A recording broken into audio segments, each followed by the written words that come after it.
정보 처리 기사 네 번째 과목인 프로그래밍 언어 활용의 첫 번째 학습 모듈인 서버 프로그램 구현에 대해 살펴보도록 하겠는데, 그 중에서 첫 번째 학습 능력 단위 요소 개발 환경 구축에 대해 살펴보도록 하겠습니다. 학습 목표인데요. 응용 소프트웨어 개발에 필요한 하드웨어 및 소프트웨어의 필요 사항을 검토하고 이에 따라 개발 환경에 필요한 준비를 수행할 수 있다. 두 번째, 응용 소프트웨어 개발에 필요한 하드웨어 및 소프트웨어를 설치하고 설정하여 개발 환경을 구축할 수 있다. 마지막으로, 사전에 수립된 형상관리 방침에 따라 운영 정책에 부합하는 형상관리 환경을 구축할 수 있다입니다. 학습 내용은 두 가지로 나눠서 개발 환경 구축과 서버 개발 프레임워크에 대해 살펴보도록 하겠습니다. 먼저 용어 사전인데요. 세 가지만 정리하겠습니다. 구현도구라고 하는 부분 자체는 프로그램을 개발할 때 가장 많이 사용하는 도구이고요. 코드의 작성 및 편집, 그리고 디버깅 등과 같은 다양한 작업이 가능하고, 예로서 Eclipse나 NetBeans, IntelliJ 등과 같은 다양한 소프트웨어들이 사용하고 있고, 일반적으로 통합 개발 환경이라는 용어를 사용합니다. 그리고 클라이언트라고 하는 부분은 서버와 클라이언트 관계에서요, 이용자죠. 고객이 됩니다. 즉, 시스템에서 제공하는 서버 서비스를 활용하기 위해 거래를 발생시키는 하드웨어 또는 소프트웨어, 웹브라우저 같은 경우는 소프트웨어죠. 웹브라우저도 클라이언트에 해당되었습니다. 마지막으로 형상관리다. 형상관리는 소프트웨어 개발 과정에서 소프트웨어의 변경사항을 관리하기 위해서 개발되어진 일련의 활동들을 이야기합니다. 내용으로 들어가서요. 개발 환경 구축. 첫 번째 개발 환경 구축에 대한 개요사항으로서 개발 환경 구축에 대한 개념을 정립해 보도록 하겠는데, 개발 환경을 구축하기 위해서는 먼저는요, 해당 프로젝트에 대한 목적과 구축 설계에 대해서 명확한 이해가 선행이 되어야 됩니다. 그래야 이에 맞는 하드웨어와 소프트웨어 선정이 가능하게 되겠고, 그리고 개발에 사용되어지는 제품들의 성능, 라이센스, 그리고 사용 편의성에 대한 내용 파악도 필요합니다. 개발 하드웨어 환경에 대해서 먼저 살펴보도록 하겠는데요. 첫 번째로 클라이언트 환경 구성.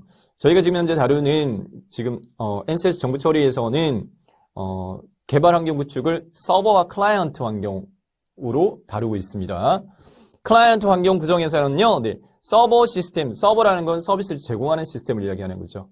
다양한 서비스 종류에 따라서 웹 서비스를 제공해 웹 서버, 파일을 업로드하고 다운로드 받는 걸 제공해 파일 서버, 데이터베이스 서버, 다양한 서버 시스템에서 제공하는 서비스를 활용하기 위해 사용자와의 인터페이스, 접촉적 역할을 하는 인터페이스를 제공하는 하드웨어, 그리고 소프트웨어도 여기 포함을 시키는 것이 나을 것 같아요.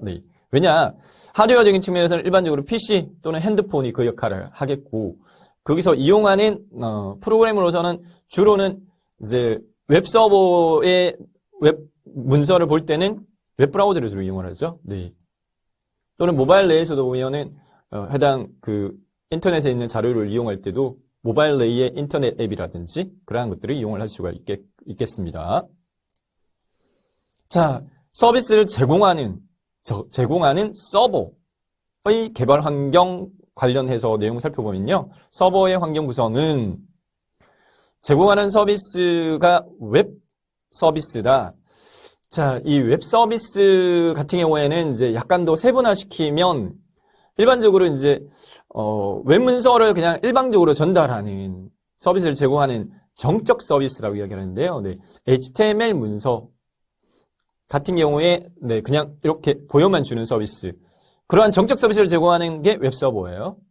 근데 사용자가 참여를 해서 예를 들어 게시판에 글을 남긴다든지 아니면 양식을 통해 가지고 주문을 한다든지 이러한 부분들에 대해서는 동적으로 처리한다라고 해서 상대적으로 동적 처리인 경우에는 웹 애플리케이션 서버 이렇게 나눌 수 있겠습니다. 웹 서버는 클라이언트에서 요청하는 서비스의 속도를 향상시키기 위해 정적 파일인 HTML이나 CSS, 캐스케이딩 스타일 시트라고 이야기합니다. 그리고 이미지 이러한 것들을 제공하는 웹 서버 애플리케이션이 설치되는 하드웨어를 이야기하는 거예요. 서버 컴퓨터, 네, 하드웨어 장치. 그리고 웹 애플리케이션 서버는 네, 웹 애플리케이션 서버, 약어로 이제 WAS 서버라고도 합니다. 동적인 웹 서비스, 즉 사용자들로부터 입력받은 값을 받아서 서버 단위로 처리하는 네, 동적 웹 서비스를 제공하기 위해 톰캣이나 네, 언더토 또는 IIS와 같은 네, 이러한 미들웨어라고도 하고요. 네, 미들웨어인 WAS와 서비스에 관련되어진 애플리케이션이 설치된 하드웨어를 웹 애플리케이션 서버라고 한다. 네. 톰캣 같은 경우에는 이제 자바요, JSP. IIS 같은 경우에는 ASP로 서버 단에서 네, 처리를 하죠. 네. 데이터베이스 서버도 마찬가지 데이터베이스 해당 데이터베이스 관리 시스템이 설치되는 하드웨어를 이야기합니다. 지금 저희가 살펴보는 건 소프트웨어가 아니라 개발 하드웨어 환경이니까요. 네. MySQL이라든지 오라클이라든지 마이크로소프트 SQL 서버라든지 그러한 네, 데이터베이스가 설치되는 하드웨어를 이야기하고, 파일 서버는 서비스를 제공하기 위해 파일을 저장하고 공유하기 위한 파일 저장하는 하드웨어가 파일 서버가 되겠다. 다음으로요, 네, 개발 소프트웨어 환경, 하드웨어가 아니라 소프트웨어 환경을 살펴보면, 개발 소프트웨어 환경은 다시 시스템 소프트웨어와 개발 소프트웨어로 다시 나눌 수가 있습니다. 시스템 소프트웨어.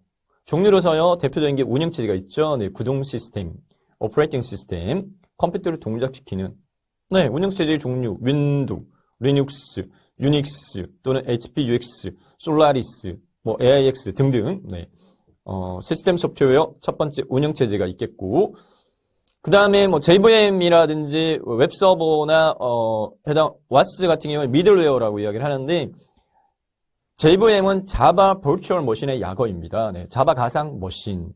자바 같은 경우에는 해당 운영체제의 종류에 상관없이 또는 하드웨어적인 부분에 대해서 독립적으로 자바 언어가 동작될 수 있게끔 프로그래밍적인 측면에서 소프트웨어적으로 가상의 하드웨어 장치를 만든 게 자바 가상 머신이에요. 네. 자바 관련되어진 응용 프로그램들을 기동 또는 구동할 수 있도록 하는 환경으로서 JVM, 자바 가상 머신. 그리고 웹서버, 네, 앞서서 저희가 살펴봤던 정적인 웹 서비스를 수행한다. 네, 그냥 HTML 문서나 이미지나 이런 웹 문서 내용을 그냥 보여만 주는 네, 정적 웹사이트를 수행하는 미들웨어로서 웹브라우저 화면에서 요청하는 정적 파일을 제공해. 웹서버의 종류는 아파치, 네, 그리고 NGINX, 그리고 IIS나 구글 웹서버 이런 것들이 있겠고, 그 다음에 WAS 서버, 웹 애플리케이션 서버, 웹 애플리케이션을 수행하는 미들웨어로서 웹서버에서 해당 서버 단에서 뭔가를 처리하는, 서버 단에서 처리할 수 있는 서버 스크립트 언어들, JSP, 자바 서버 페이지라든지 PHP 또는 뭐 ASP 이러한 네, 애플리케이션들을 수행할 수 있는 엔진으로 구성이 되어 있다. 네. 톰캣이나 앞서서 살펴봤던 네, 언더토나 제우스나 웹로직이나 웹스피어 등이 웹 애플리케이션 서버에 해당되어지고요. 여기는 소프트웨어입니다. 네. 장착된, 설치된 하드웨어는 앞부분에서 개발 하드웨어에서 저희가 다뤘고요. 네. 다음, DBMS, 데이터베이스 매니지먼트 시스템, 데이터의 저장 관리를 위한 데이터베이스 소프트웨어들이 되겠고, 오라클사의 오라클이나 네, IBM의 DB2나 사이베이스, 마이크로소프트의 SQL 서버라든지 네, MySQL이라든지 다양한 DBMS들이 있겠습니다. 다음 두 번째로요, 네, 개발 소프트웨어 환경, 개발 소프트웨어예요. 앞서서는 시스템 소프트웨어였고, 이번에는 개발 소프트웨어예요. 개발 소프트웨어는 해당 어떤 목적 및 기능에 따라서 네, 이렇게 분류할 수 있는데, 먼저 요구사항 관리 도구다. 요구사항 관리 도구는 목표 시스템의 기능과 제약 조건 등 고객의 요구사항을 수집, 분석, 추적을 쉽게 할 수 있도록 지원하는 도구, 소프트웨어들이 있다.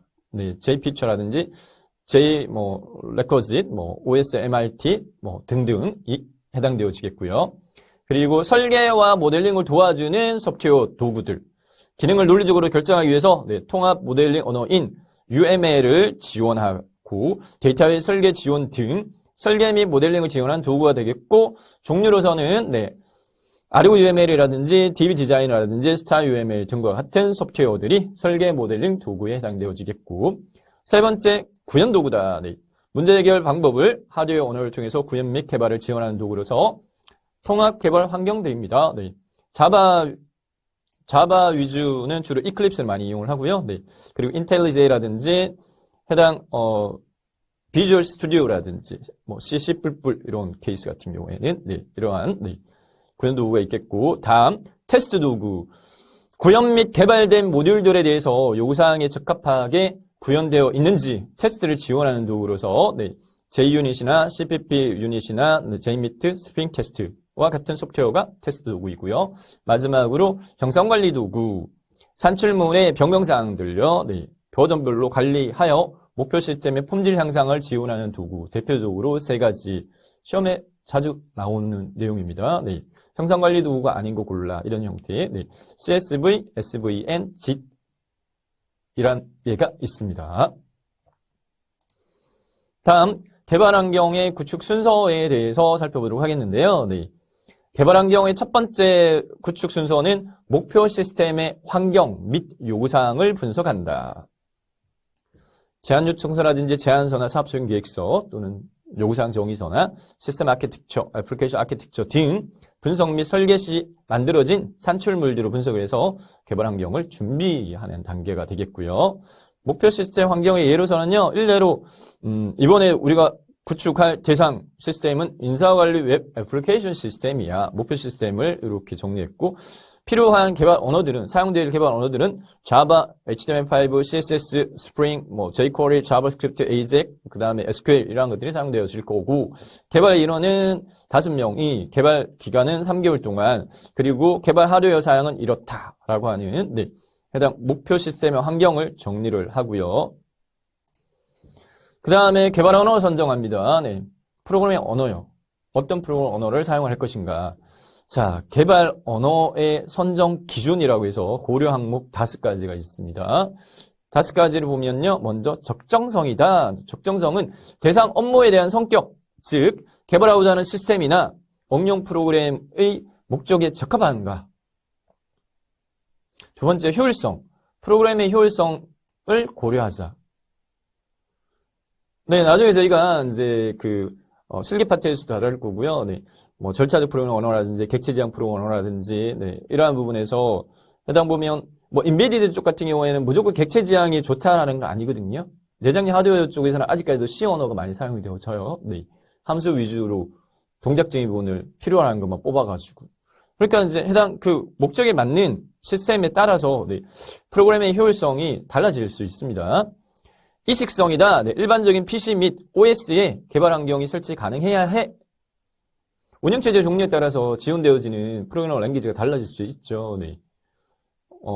해당 마이크로소프트의 윈도우에서만 동작되어지는 프로그래밍 랭귀지 같은 경우에는 윈도우 운영체제가 아니면 안 되잖아요. 친밀성, 프로그래머가 그 언어를 이해하고 사용할 수 있어야 한다. 무조건 최신적인 프로그래밍 언어를 사용을 꼭 해야 된다. 근데 내부적으로 우리가 보유하고 있는 프로그램을 그 언어를 사용하는 할 수 있는 사람이 없어. 그러면 신규 인원을 뽑아야 되잖아요. 네. 그러니까 이제 기존의 프로그래머들이 해당 사용 가능한지라는 친밀성도 네, 꼭 고려 대상이 되겠죠. 범용성이다. 네. 과거 개발 실적이나 사례가 존재하고 광범위한 분야에서 사용되고 있어야 해. 기업 내에서도 보면 개발 업체들도 기업 포트폴리오를 관리를 합니다. 네, 기존에 해당 업체가 수행했던 개발 프로젝트와 유사한 걸 네, 수주를 하게 되면 굉장히 쉽게 구축할 수 있는 거고 기존 소스가 있으니까. 그렇지 않고 신규적인 측면으로 접근을 하게 되면 해당 기존에 필요 인력도 없다. 신규 채용해야 되고 해당 그거를 익히는 데 있어가지고 또 시간 투자되고 그렇겠죠. 네. 그래서 보편적으로는 보면 범용성 위주로 해당 과거 개발 실적이 있는 해당 프로젝트를 선호하죠. 자, 5가지 네, 이해하시면 될 것 같고 다음 개발하는 선정을 일반적으로 앞서서 예제가 인사관리 애플리케이션 시스템이야 이렇게 네, 했다고 하면 범용성이라든지 네, 일식성을 고려했을 때 자바 서버 프로그램 언어는 자바 그리고 네, 클라이언트 쪽에서는 자바스크립트나 HTML5와 같은 개발 언어를 선정을 하면 좋겠다. 네, 일예로요. 다음 통합 개발 환경 선정을 합니다. 네. 통합 개발 환경이라는 부분 자체는 소스 코딩뿐만 아니라 네, 해당 빌드 및 테스트, 네, 배포까지 할 수 있는 통합 개발 환경의 도구들 다양하게 있습니다. 네, 다양한 도구들이 있는데 일례로 이클립스다. 네, IBM의 이클립스 재단에서 개발한 통합 개발 환경인데 지원되어진 OS는 다 지원을 합니다. 윈도우도, 리눅스도, 솔라리스도 다. 지원어는 자바, C++, C, PHP, JSP 등. 그리고 네, 이클립스의 퍼블릭 라이센스를 준용해야 되고요. 그 다음에 뭐 라자루스라든지 다른 거는 개괄적으로 볼게요. 네, 비주얼 스튜디오는 마이크로소프트에서 개발을 했고 지원되어진 운영체제가 윈도우밖에 안 돼. 네, 그런 경우에 리눅스나 솔라리스를 해당 이용은 못하는 거죠. 네, 그러한 것들을 고려해야 된다. C++ 빌더, J빌더, 네, 안주타 뭐 등등. 네, 어떤 거는 리눅스에서만 지원되어지는 해당 통합 개발 환경들도 있고 리눅스, 윈도우 다 지원하는 것들도 있다. 네, 그래서 해당 우리의 목표 시스템이 어떤 운영체제를 설치하는지에 따라서 거기에 맞춰가지고 고를 수가 있겠고, 네. 다음 네 번째, 프로그램 배포 및 라이브러리 관리를 위한 빌드 도구를 선정을 합니다. 빌드 도구의 예입니다. 빌드 도구의 예로서 네, 그래들, 뭐 메이븐, 엔트 이렇게 세 가지 종류가 있는데 그래들 같은 경우에는 주로 모바일 쪽에서 네, 주로 사용되어지는 네, 빌드 도구가 되겠고요. 메이븐이나 엔트 같은 경우에 비교를 해보면은 뭐 메이븐 같은 경우에는 쭉 보면 재사용 가능한 플러그인이나 저장소를 네, 가진다. 근데 엔트는 스크립트의 재사용이 힘들다. 뭐 이러한 네, 장단점들이 있습니다. 네. 개괄적으로요. 빌드 도구가 아닌 거 골라. 그래들, 메이븐, 엔트 다른 거 엉뚱한 게 하나 나오면 이거는 아니야. 네. 이렇게 구분할 수 있는 정도로 개념 잡으시면 돼요. 자, 빌드 도구의 선정은요. 네, 프로젝트 팀원들이 해당 그 빌드 도구를 기존에 많이 사용했는지 친밀도와 숙련도에 따라서 네, 결정을 하면 되겠다. 그리고 통합 개발 도구와의 호환도 가능한지 하는 것도 체킹을 할 필요성이 있겠고요. 다음 다섯 번째, 개발 인원을 고려한 형상관리 도구를 선정합니다. 네. 형상관리 도구의 예로서는 CVS, 네, SVN, JIT 등이 있고 형상관리 도구의 선정은 목표 시스템 환경을 고려를 하여 선정하고 통합 개발 도구와 호환성 마찬가지 네, 고려를 합니다. 그리고 네, 프로젝트 마지막으로요. 네, 검증에 적합한 테스트 도구를 선정을 합니다. 통합 개발 도구와 호환이 가능하고 널리 사용되는 테스트 자동화 도구를 선정을 한다. 개발 환경 구축의 순차적 순서 정리를 해봤어요. 퀴즈풀이로 네, 문제 유형 파악해 보도록 하겠습니다. 개발 환경 구축 시 고려해야 할 요소에 대한 설명으로 잘못된 것은 첫 번째, 성능, 편의성, 개발자의 이해도 등 다양한 요소들을 고려하여 환경을 구축한다. 네. 개발 환경은 크게 소프트웨어 환경과 하드웨어 환경으로 구분될 수 있다. 맞죠? 하드웨어 환경에는 WAS나 DBMS 등이 해당된다. 요거 약간 애매한데 네. 하드웨어 같은 경우에 실제 얘들은 시스템 소프트웨어입니다. 네. 소프트웨어고 이러한 게 설치되어져 있는 하드웨어 장치가 하드웨어죠. 네. 그렇기 때문에 해당 단순하게 WAS, 웹 애플리케이션 서버, 네. 그다음 DBMS는 소프트웨어입니다. 네. 소프트웨어이기 때문에 하드웨어 환경으로 분류하면 안 되겠고 개발 소프트웨어 환경에서 시스템 소프트웨어와 개발 소프트웨어가 포함된다. 맞죠? 두 번째, 다음 중 개발을 위해 사용되는 도구의 성격이 다른 하나는 뭔가? 네. JIT, Eclipse, CSV, SVN. 네.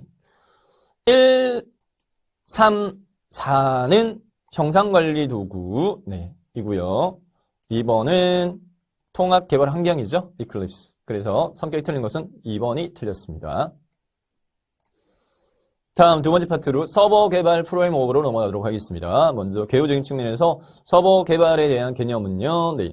서버 개발은 웹 애플리케이션의 로직을 구현할 서버 프로그램을 제작을 하여 웹 애플리케이션 서버에 탑재하는 것을 의미한다.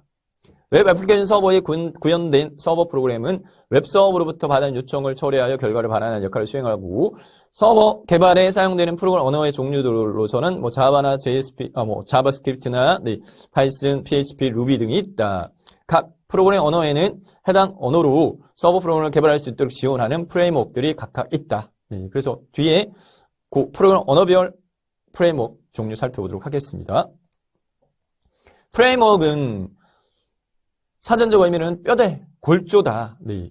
소프트웨어에서는 특정 기능을 수행하기 위해 필요로 하는 클래스나 인터페이스 등을 모아놓은 집합체를 뜻합니다. 프레임워크. 프레임워크의 특징, 네 가지가 있는데요. 먼저, 모듈화.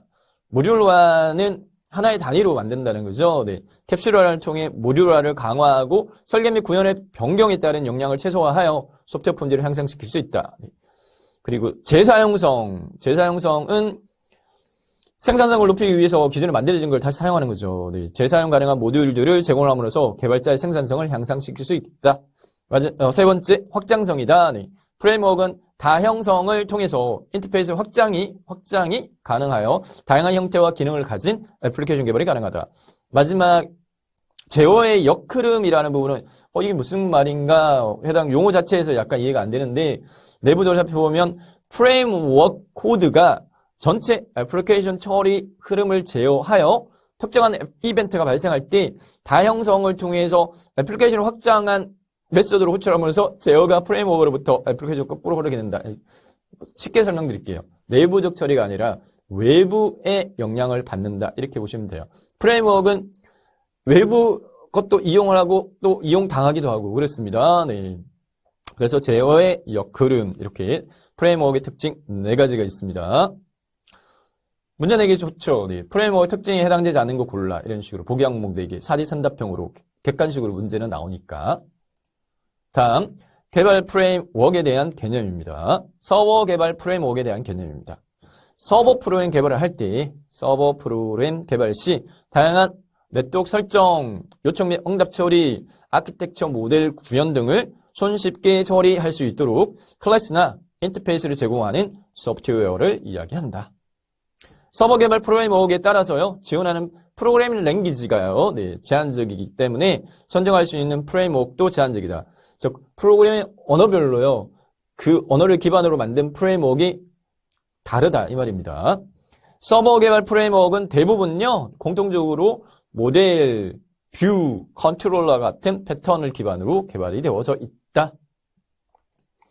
서버 개발 프레임워크의 종류입니다. 네. 자바 언어를 기반으로 만들어진 프레임워크는 대표적인 게 스프링입니다.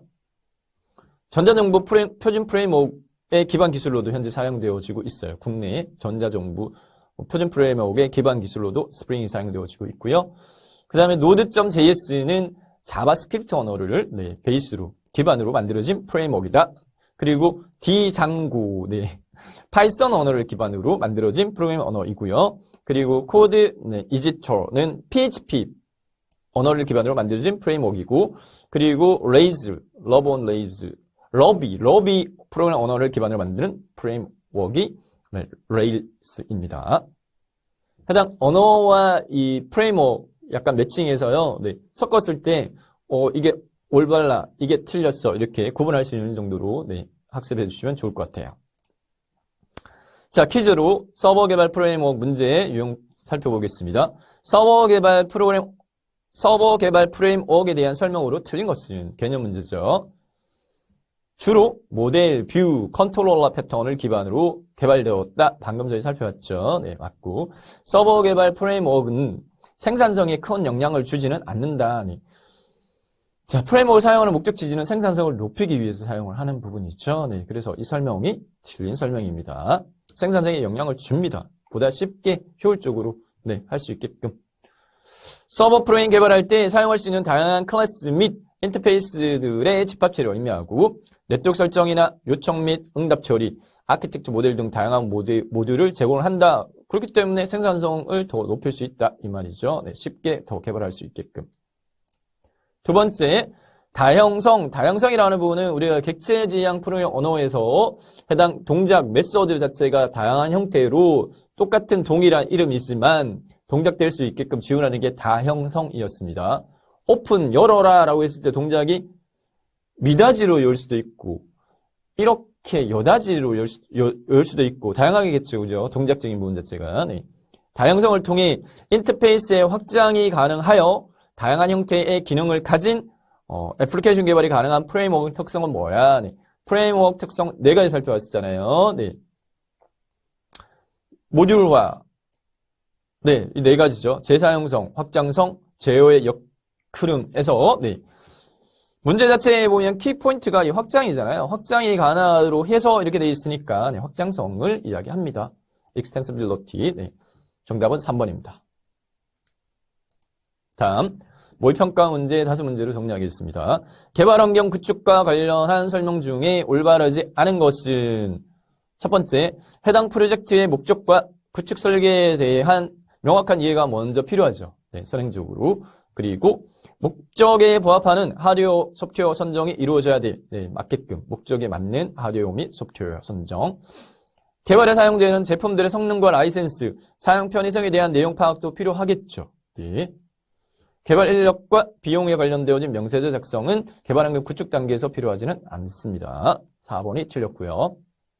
다음 두 번째, 개발환경 구축 중에 서버 환경 구성에서 동적 웹서비스, 아까 정적, 동적, 네, 상반되어진 정적이다라는 부분 자체는 일방적으로 전달하고 끝, 네, 그냥 내용만 보여주는 거, HTML 문서, 이미지 이런 것들. 동적은 응답을 받는다라는 부분이에요. 폼 양식을 통해서 일반적으로. 네, 게시판에 글 쓸 수 있게끔 뭐. 동적 웹서비스를 제공하는 것과 관련되어진 것은 웹서버는 정적 웹서비스이고요. 웹 애플리케이션 서버가 동적 웹서비스 제공입니다. 다음 세 번째, 산출물의 변경사항을 버전별로 관리, 변경사항을 버전별 관리하여 목표 시스템 품질 향상 지원하는 개발 소프트웨어는 형상관리 도구였죠. 네, 형상관리 도구. 다음, 서버 개발에 사용되는 프로그램 언어와 프레임워크의 연결이 잘못된 것을 골라라. 네. 파이썬은 D장고, 자바는 스프링, 자바스크립트는 네, node.js였어요. 네, node.js. 그리고 레일즈는 루비였어요. 네. 언어가, 프로그램 언어가 루비였습니다. 네. 그래서 3번이 틀렸고, PHP는 코드 이지, 니터. 네. 다음 5번. 다음 중 프레임워크 특징에 해당하지 않는 것은 4가지 특징이 있었습니다. 네. 재사용성, 확장성, 모듈화, 그리고 제어의 역흐름. 안정성은 아니었죠. 4가지. 다음 핵심 정리, 네, 두 파트로 저희가 살펴봤어요. 개발환경 구축 개념은 응용 소프트웨어 개발을 위해서 개발 프로젝트를 이해하고 소프트웨어, 하드웨어 장비를 구축하는 것을 뜻한다. 개발 하드웨어 환경으로서는 클라이언트, 서버, 네, 종류들이 있었고, 개발 소프트웨어 환경에서는 시스템 소프트웨어가 이러한 웹서버나 이러한 네, 시스템 프로그램들을 이야기했었고요. 네, 얘들이 설치되어져 있는 하드웨어 장치가 개발 하드웨어, 서버 컴퓨터들이고, 네. 개발 소프트웨어로서는 목적 내용에 따라서 요구사항 관리 도구, 설계 모델링 도구, 구현 도구, 빌드 도구, 테스트 도구, 정상 관리 도구들이 있었습니다.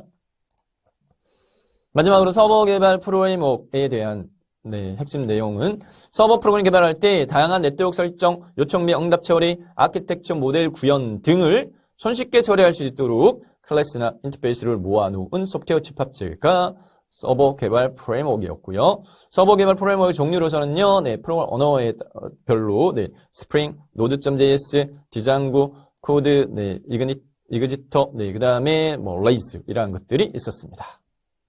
네, 이상으로 개발 환경 구축에 대해 살펴봤습니다. 서버 프로그램 구현 두 번째 공통 모듈 구현에 대해 살펴보도록 하겠습니다. 학습 목표는요, 공통 모듈의 상세 설계를 기반으로 프로그래밍 언어와 도구를 활용하여 업무 프로세스 및 서비스의 구현에 필요한 공통 모듈을 작성할 수 있다. 둘째, 소프트웨어 측정 지표 중 모듈 간의 결합도는 낮추고요. 모듈 간의 결합도는 줄이고 개별 모듈 안에 있는 내부 응집도는 높이는 공통 모듈을 구현할 수 있다. 이거 중요합니다. 세 번째, 공통 개발된 공통 모듈의 내부 기능과 제공하는 인터페이스에 대해서 테스트할 수 있는 테스트 케이스를 작성하고 단위 테스트를 수행하기 위한 테스트 조건을 명세화할 수 있다입니다. 살펴볼 내용은요, 네 파트로 나눠서 살펴보도록 하겠는데, 분량은 많지 않아요. 네, 재사용, 모듈화, 응집도, 결합도. 순차적으로 살펴보겠습니다. 용어사전으로서요, 네. 엉집도라고 하는 부분 자체는 이전에 저희가, 네, 애플리케이션 설계 파트에서요, 이 공통 모듈 구현에 대해서는 저희가, 첫 번째 저희 과목에서 하긴 했어요. 네. 자, 응집도, 코이전, 네. 모듈 내부에 존재하는 구성 요소들 사이에 밀접함의 정도. 이 응집도는 높을수록 양질의 품질로 평가를 받습니다. 응집도가 높을수록 구성 요소들이 꼭 필요한 것들만 모여 있어. 결합도는요, 네. 모듈과 모듈 사이 간의 관계성의 정도인데, 이 모듈 간의 관련성이 적을수록요, 상호 의존성이 낮아져서 모듈의 독립성이 높아지고, 독립성이 높으면 모듈 간의 영향이 적기 때문에 품질도는 높습니다. 다시 정리하면, 응집도는 높고, 결합도, 모듈 간의 결합도는 낮은, 네. 해당 것이 품질도가 높은 소프트웨어다. 내용으로서 첫 번째, 재사용입니다. 네, 재사용, 리유즈죠. 네. 여기서는 지금 대상을 공통 모듈에 대한 재사용을 저희가 살펴보고 있어요. 네. 공통 모듈은 뭔데? 공통 모듈은 정보 시스템 구축을 할 때 자주 사용되어지는 기능들. 이 기능들을, 모아놓으면 얘를 필요할 때 따로 구축하지 않고 그걸 이용하면 되는 거죠. 그래서 자주 사용되어지는 기능들로 재사용성이 가능하도록 패키지로요. 패키지 방식은 클래스, 라이브러리, 컴포넌트, 프레임워크 이러한 4가지 패키지 방식이 있는데 이러한 형태로 제공을 하는 독립적 모듈을 공통 모듈이라고 한다. 공통 모듈의 주 목적이 재사용성입니다. 네. 재사용은요. 목표 시스템의 개발 시간 및 비용 절감을 위하여 검증된 기능을 파악하고 재구성하여 시스템에 응용하기 위한 최적화 작업이 되겠다. 재사용의 종류입니다. 네. 재사용 범위에 따른 분류로서 함수 및 객체 재사용이야. 네. 함수 펑션, 함수나 객체, 클래스 단위로 구현한 소스 코드를 재사용하는 것을 이야기하는 거고요. 네. 컴포넌트 재사용이야. 컴포넌트 단위로 재사용하는 이 컴포넌트는 다시 클래스들을 모아놓은 하나의 꾸러미 단위입니다. 네. 컴포넌트의 인터페이스를 통해 통신할 수 있어. 그리고 애플리케이션 재사용이야. 공통된 기능을 제공하도록 구현을 한 애플리케이션과의 통신으로 기능을 통해서 공유를 해서 재사용하는 것을 이야기한다. 자, 짧게 이렇게만 정리를 했습니다. 문제 유형 볼게요. 네.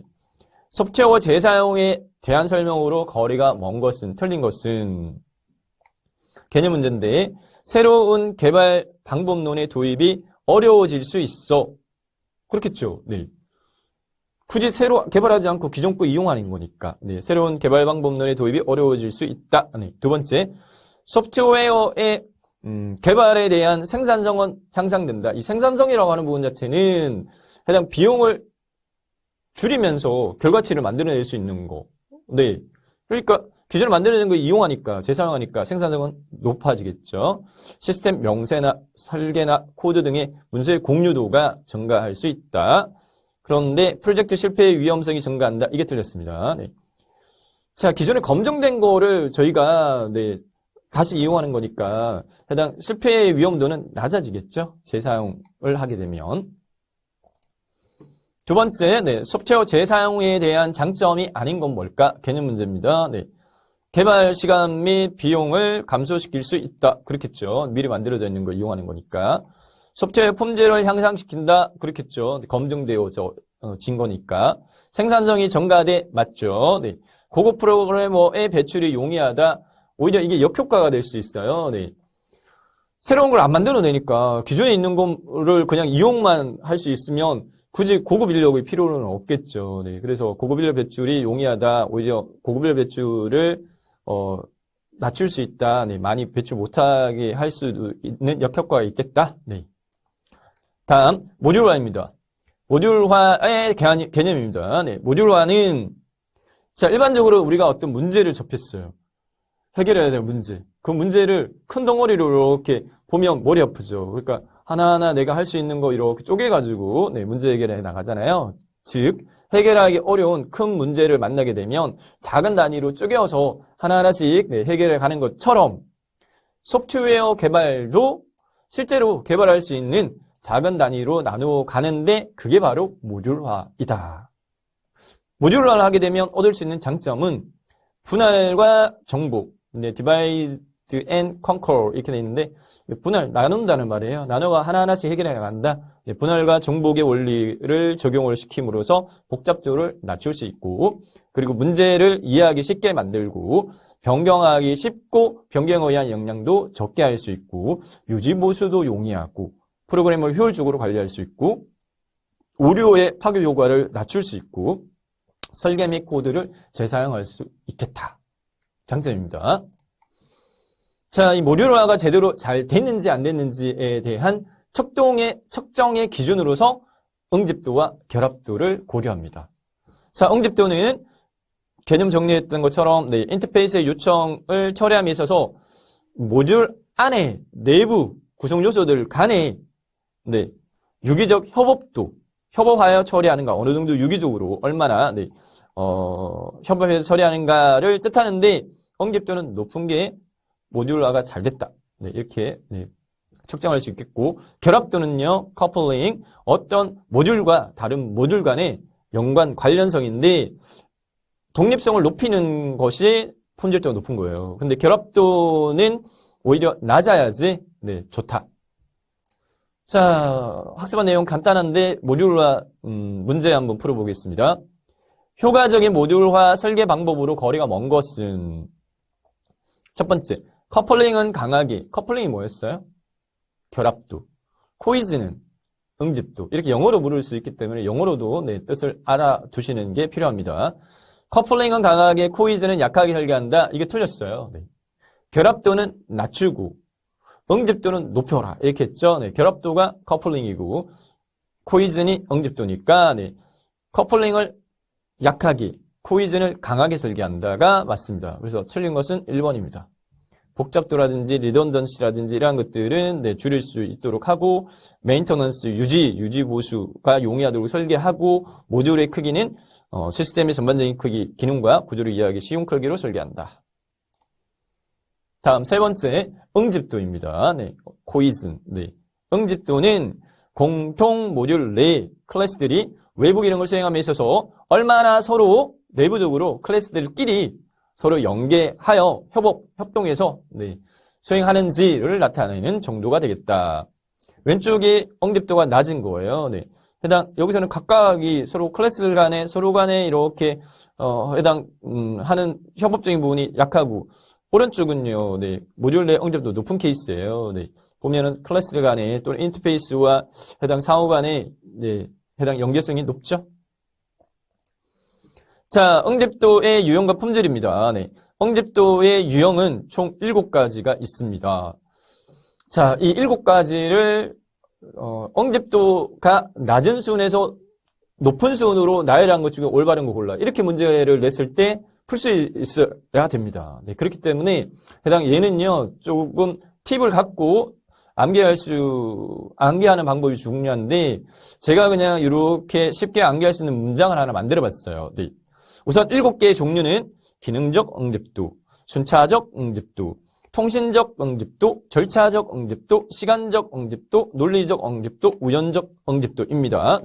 영어로도 나올 수 있습니다. 그렇기 때문에 functional, sequence, communication, procedural, temporal, 그다음 logic, instantial 이렇게 해당 보기 항목이 영어로 나올 수 있으니까 영어도 이렇게 놓을 필요가 있겠고 해당 세부적인 내용적인 부분 자체도 뽑아가지고 이 기능을 가지는 응집도의 종류는 뭐야? 라고 물을 수도 있어요. 그렇기 때문에 해당 유형별 설명 내용도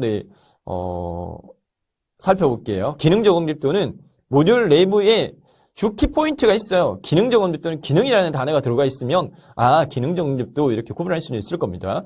모듈 내부의 모든 기능이 단일한 목적을 위해서 수행되는 경우다. 이렇게 돼 있고요. 이 기능적 응집도가 제일 높아요. 응집도는 높은 게 품질도도 높아요. 다음 순차적 응집도는 모듈 내의 한 활동으로부터 나온 출력값이 다시 다른 활동에 사용되어지는 경우. 순차적 응집도. 통신적 응집도는 동일한 입력과 출력을 사용하여 다른 기능을 수행하는 활동들이 모여있는 경우. 절차적 응집도는 모듈이 다수의 관련 기능을 가질 때 모듈 안의 구성 요소들이 그 기능을 순차적으로 수행한다. 시간적 응집도는 연관된 기능이라기보다는 특정 시간에 처리되어야 하는 활동들을 한 모듈에서 처리하는 경우. 논리적 응집도는 유사한 성격을 갖거나 특정 형태로 분류되는 처리 요소들이 한 모듈에 처리되는 경우. 마지막 우연적 응집도가 제일 낮습니다. 네, 모듈 내부의 각 구성 요소들이 연관이 없다.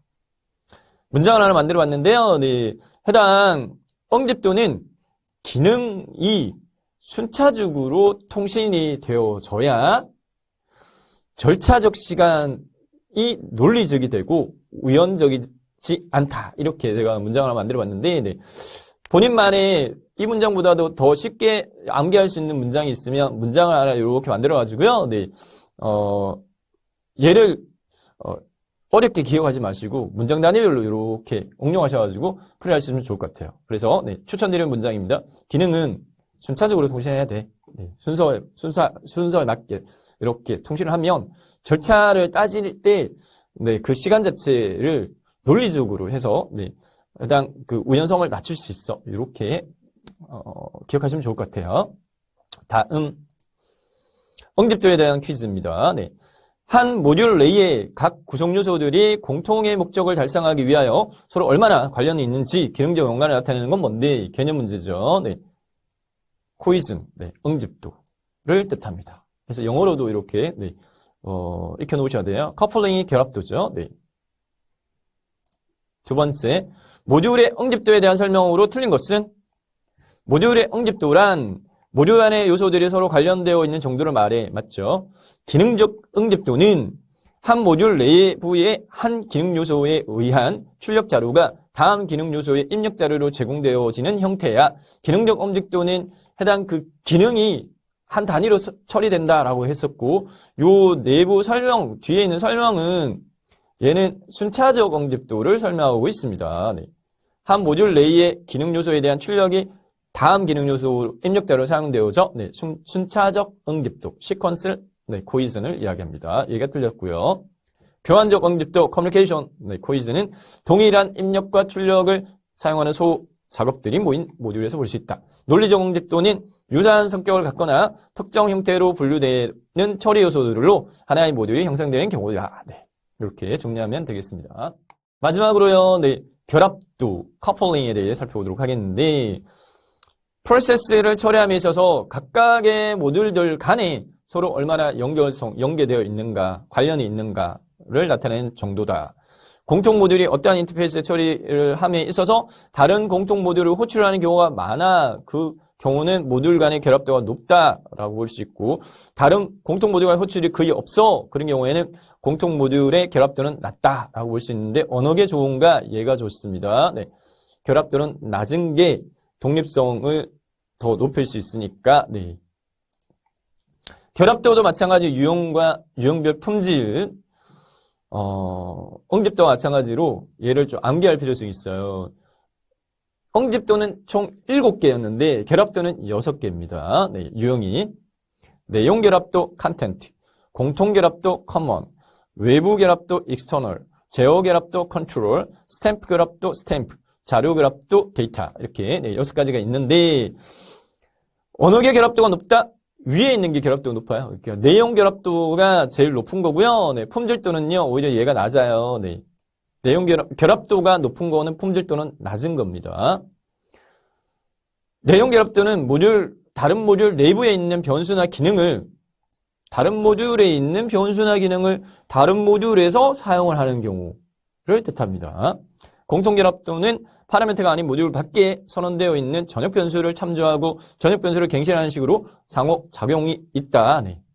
외부 결합도는 모듈이 다수의 관련 기능을 가질 때 모듈 안의 기능 요소들이 그 기능을 순차적으로 수행하는 것을 이야기하고, 제어 결합도는 단순 처리할 대상이 값만 전달되는 게 아니라 어떻게 처리해야 하는지에 대한 제어 요소가 전달되어지는 경우. 스탬프 결합도는 모듈 간의 인터페이스로 배열이나 오브젝트, 스트럭처 등이 전달되어지는 경우. 마지막 자료 결합도 제일 낮습니다. 네, 모듈 간의 인터페이스로 전달되는 파라미터를 통해서만 모듈 간의 상호작용이 일어나는 경우다. 여기도 추천 문구 이렇게 한번 만들어 봤는데요. 네. 결합도가 높은 건, 높은 내용은 공통적인 것을 외부로부터 제어해서 얘를, 네, 외부로부터 제어한 다음에 도장을 꾹 찍은 자료가, 네, 중요한 뭐 내용의 문서야 뭐 이렇게 개념 잡으셔가지고 문장 하나 만들어봤어요. 높은 내용은 공통적인 것을, 즉 내용, 공통, 외부, 제어, 도장을 그냥 스탬프라고 했어요. 스탬프, 자료 이렇게 이 순서가 네, 결합도가 높은 순서에서 낮은 순서입니다. 문제가요. 네, 뒤에 저희가 예시 문제 있을 건데 약한 것부터 강한 순 이렇게 물어줄 수도 있고요. 반대로 강한 것부터 약한 순으로 나열한 거 올바른 거 골라 이렇게 물어줄 수도 있습니다. 결합도 퀴즈 문제 풀어보도록 하겠습니다. 결합도 커플링 단계를 자 여기서는 약한 순서에서 강한 순서로 가장 옳게 표시한 것은 이라고 되어 있어요. 암기 못하셨죠? 다시 앞에 볼까요? 네, 결합도가 강한 게 컨텐츠, 내용은 공통적인 것을 외부로부터 제어한 후에 스탬프를 찍은 자료야. 이렇게 했었죠. 네. 자, 근데 문제에서 물었던 거는 뭐냐면은 강한 순서에서 약한 순이 아니라 약한 순에서 강한 순이었어요. 네. 약한 거는요. 데이터였죠. 네, 데이터. 그 다음에 스탬프, 컨트롤. 마지막에 4번이 정답입니다. 네. 커먼 컨텐츠. 이렇게 네. 섞었을 때 해당 이 결합도, 응집도도 마찬가지 이렇게 문제 물어질 수 있습니다. 네. 두 번째 결합도 문제. 다음 중 독립적 모듈이 되기 위해서 가장 좋은 결합도 상태는 뭔가? 네. 독립적 모듈이 되기 위해서 결합도는 높으면 안 되죠. 낮은 거. 제일 낮은 게 뭐였어요? 데이터. 그 다음 낮은 게 스탬프, 컨트롤, 커먼, 뭐 컨텐트 이렇게 네. 컨트롤, 스탬프, 커먼, 컨텐트. 데이터가 없네요. 네. 결합도가 두 번째 낮은 게 스탬프였겠죠. 네. 그래서 네. 결합도는 낮은 게 품질도가 높은 모듈입니다. 네. 그래서 정답은 스탬프 커플링. 다음 물평가 문제 풀어보겠습니다. 네. 소프트웨어를 재사용함으로써 얻을 수 있는 이점으로 가장 거리가 먼 것은 새로운 개발 방법론 도입이 용이하다. 얘가 틀렸습니다. 네. 재사용을 굳이 하는데 새로운 개발 방법론을 막 이렇게 많이 시도해서 할 일이 별로 없잖아요. 네. 그렇기 때문에 재사용성의 단점으로서 새로운 개발 방법론 도입이 어렵다. 네. 그래서 이게 거리가 이점과 거리가 먼 거예요. 생산성 증가, 소프트웨어 품질 향상, 프로젝트 문서 공유는 재사용성의 이점입니다. 다음 두 번째, 소프트웨어 재사용과 관련하여 객체들의 모임, 대규모 재사용 단위로 정의되는 건 뭐야? 이렇게 되어 있어요. 네, 오브젝트들의 모임은 컴포넌트. 1번이 정답입니다. 프레임워크하고 약간 혼동하지는 마세요. 네. 컴포넌트와 프레임워크의 차이는 상호 호출되어지는 건 프레임워크예요. 네. 다음 세 번째. 모듈의 응집도가 약한 것부터 강한 순으로 옳게 나열한 것은 여기서는 응집도를 묻고 있습니다. 응집도가 약한 것부터 강한 거를 묻고 있어요. 네. 자, 응집도가 가장 높은 거 뭐였었냐면 기능이었어요. 기능. 자, 봅시다. 기능이 있네요. 네. 기능이 있는데 제일 강한 게 기능이었어요. 그러면 여기서는 지금 현재 네, 3개밖에 없어요. 3개가 그냥 섞어놓은 거예요. 네, 그러면 기능이 제일 오른쪽에 있는 거 3번이 정답이네요. 뚝딱 이것만으로도 네, 이렇게 구할 수도 있습니다. 네. 기능, 그 다음에 시간적, 그 다음에 논리적, 그 다음에 우연적, 네. 우연적, 논리적, 시간적, 절차적, 네. 기능. 자, 앞서서 제가 문구 이렇게 말씀드렸는데 그걸 한번 잘 암기하셔가지고 이렇게 고를 수 있게끔 하시면 돼요. 네. 그렇게 어렵게 나오지는 않습니다. 모듈의 응집도가 약한 거 강한 순으로 올바르게 나가는 것은 논리적, 시간적 응집도. 3번이 정답입니다. 네 번째. 어떤 모듈이 다른 모듈의 내부 논리 조직을 제어하기 위한 목적으로 제어 신호를 이용하여 통신하는 경우이며 하위 모듈에서 상위 모듈로 제어 신호가 이동하여 상위 모듈에게 처리 명령을 부여하는 권리 전도 현상이 발생되는 결합 또는 뭔가. 제어라는 단어가 몇 번 반복해서 나왔죠. 네, 컨트롤 커플링을 뜻합니다. 3번입니다. 네, 제어 결합도. 마지막 5번째. 다음 중 가장 약한 결합도는 뭐야? 네. 자, 결합도는 내용 결합도. 내용이 공통적인 것을 제어해서 도장을 찍은 자료 이렇게 네, 문구 추천 알려드렸죠. 네. 가장 강한 거는 네, 컨텐츠가 가장 강하고 내용이 커먼한 것을 네, 외부적인 부분을 제어해가지고 스탬프를 찍은 데이터. 그래서 제일 약한 거는 데이터 커플링이었고 그 다음 약한 게 스탬프였어요. 그래서 가장 약한 결합들을 묻고 있으니까 보기 항목 중에서는 스탬프 커플링이 제일 약합니다. 네, 내용 정리하기 있습니다. 네, 재사용은 목표 시스템의 개발 시간 및 비용 절감을 위하여 검증된 기능을 파악하고 재구성하여 시스템에 응용하기 위한 최적화 작업이야. 재사용 범위에 따른 분류로서 네, 함수 및 객체 재사용, 컴포넌트 재사용, 어플리케이션 재사용 등이 있었고요. 두 번째, 모듈화는 재사용하기 위한 단위, 네, 소프트웨어 개발 작업을 실제로 개발할 수 있도록 하는 작은 단위 네, 나누는 것이 모듈화였고 모듈화의 척도, 네, 응집도와 결합도가 있었는데 모듈 간의 좋은 관계는 응집도는 높게 결합도는 낮게 하는 모듈이 품질이 좋은 모듈이다. 응집도, 네, 인터페이스의 요청을 처리함에 있어서 공통 모듈 내에 모듈 안에 있는 클래스들 간에 얼마나 서로 유기적으로 협업하는가 네, 나타낸 정도였고요. 응집도의 유형은 총 7가지가 있었습니다. 네, 7개에 대한 것 중에 응집도가 제일 높은 게 기능적 응집도, functional cohesion이었고요. 네, 그 다음에 기능을 순차 시퀀스, 그 다음에 해당 네, 커뮤니케이션 통신을 하면 절차적인 해당 시간을 논리적으로 하고 우연을 낮출 수 있다. 이렇게 제가 문구 알려드렸죠. 네. 그렇게 하나의 여러분만에 암기할 수 있는 문장을 만드셔가지고 암기하시는 걸 추천드립니다. 다음 결합도 어떤 모듈이 다른 모듈에 의존하는 정도. 결합도는 6가지 유형이 있었어요. 네. 결합도가 제일 높은 게 네, 내용이었습니다. 컨텐츠 커플링부터 common external control stamp data. 내용의 공통적인 것을 네, 뽑아서 외부와 제어한 다음에 도장 찍은 자료 이렇게 제가 추천드렸죠. 네. 자, 이상으로 공통 모듈 구현에 대해 살펴봤습니다. 네, 서버 프로그램 구현 세 번째. 네, 이름이 똑같습니다. 서버 프로그램 구현에 대해 살펴보도록 하겠습니다. 학습 목표인데요. 업무 프로세스 맵과 세부 업무 프로세스를 확인할 수 있다. 두 번째, 세부 업무 프로세스를 기반으로 프로그래밍 언어와 도구를 활용하여 서비스 구현에 필요한 업무 프로그램을 구현할 수 있다. 세 번째, 개발하고자 하는 목표 시스템의 잠재적 보안 취약성이 제거될 수 있도록 서버 프로그램을 구현할 수 있다. 마지막 네 번째, 개발된 업무 프로그램의 내부 기능과 제공하는 인터페이스에 대해 테스트를 수행할 수 있다입니다. 살펴볼 학습 내용은 2가지, 보안 취약성 식별과 API에 대해 자격 검정의 세부 출제 기준에 맞춰서 살펴보도록 하겠습니다. 용어사전으로서 API는 애플리케이션 프로그래밍 인터페이스의 약어입니다. 네.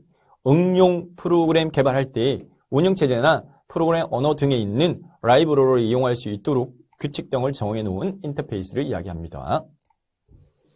내용으로서요, 네, 보안 취약성 식별부터 살펴보면 소프트웨어 개발 보안에 대한 개념을 좀 범위를 넓혀서 살펴볼게요. 소프트웨어 개발 보안의 개념은 소프트웨어 개발 과정에서요, 발생할 수 있는 보안의 취약점, 예로서 개발자의 실수나 논리적 오류와 같은 네, 보안 취약점을 최소화하고 사이버 보안 위협에 대응할 수 있는 안전한 소프트웨어를 개발하기 위한 1년에 연관되어진 보안 활동을 소프트웨어 개발 보안이라고 지칭하고요.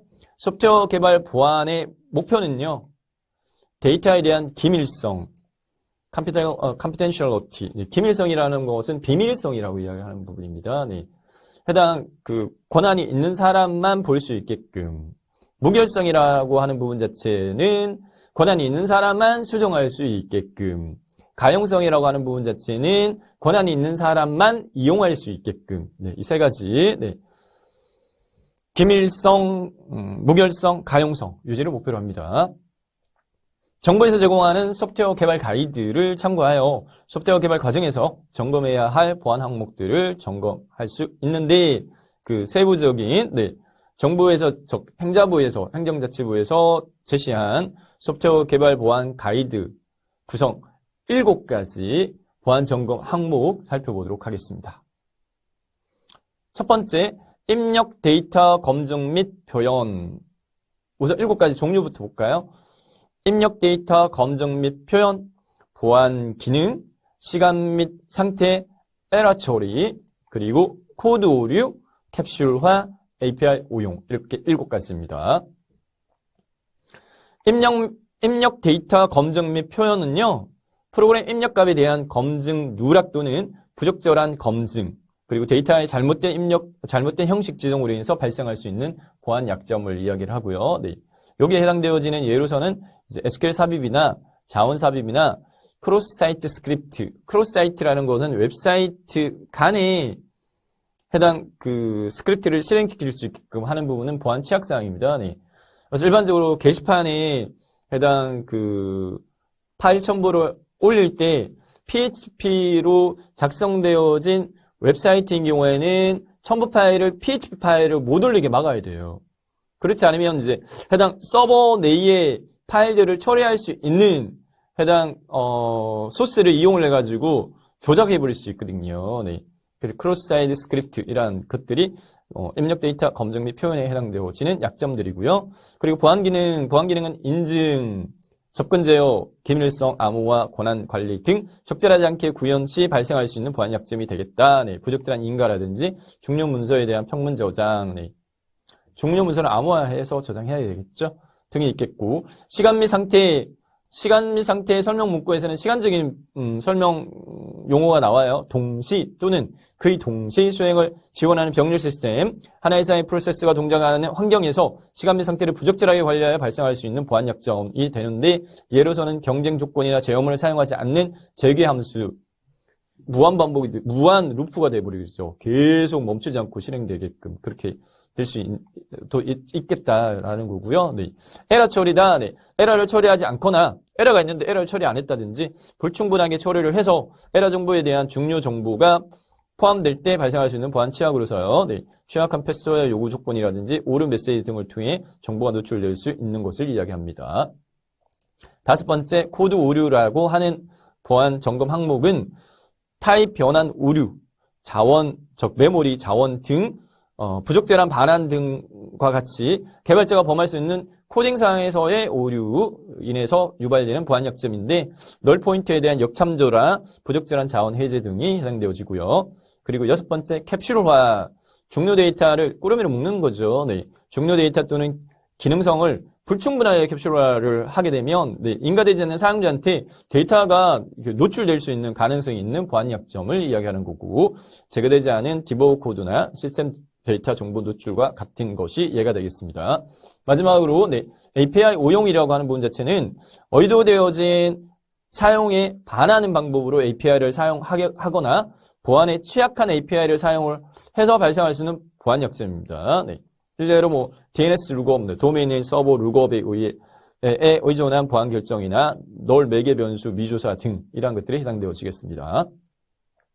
자, 살펴본 내용은 많지 않는데 문제 유형을 살펴볼게요. 보안 취약성 식별 퀴즈입니다.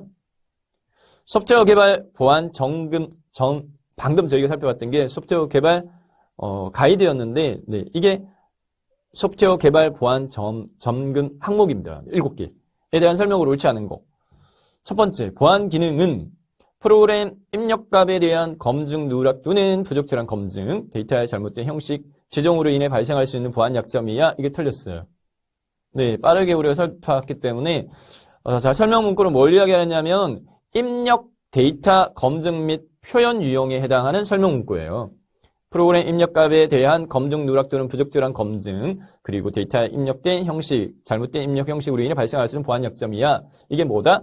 입력 데이터 검증 및 표현이고요. 보안 기능이라고 하는 부분은 인증 조건 제어, 기밀성, 암호화, 권한 관리 등 네, 적절하지 않게 구현할 때 발생할 수 있는 보안 약점이었어요.